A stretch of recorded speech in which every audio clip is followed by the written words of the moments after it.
Milestone স্কুলের এই যে দুর্ঘটনা ঘটে গেছে, যুদ্ধ বিমান F-7 ধ্বংস হয়েছে, বিধ্বস্ত হয়েছে এখানে।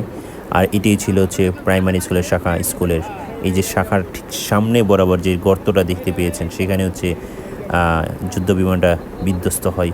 এবং এই বিধ্বস্ত হওয়ার দুই পাশে যে পাখাতে যে তেলগুলো ছিল, এই ফুয়েলগুলো ছিটে আগুন লেগে এই যে গাছের পাতাগুলো জ্বলছে গেছে, আপনারা দেখছেন এই যে গাছের পাতাগুলো।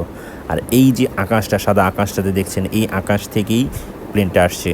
আর এই যে আসার পর যখন ব্লাস্ট হয়ে যায়, তখন এই তেলে আশেপাশে যতগুলো গাছ আছে, গাছের পাতাতে তেল পড়েছে এবং এই যে নাকে গন্ধ পেয়েছি আমরা। যখন পরের দিন গিয়েছি তখনও এই আকাশের তেলগুলোতে দেখেন প্রতিটা গাছের তেল জ্বলছে গিয়েছে, ঠিক একই রকমভাবে স্টুডেন্ট যারা রয়েছে তাদের জ্বলছে গিয়েছে।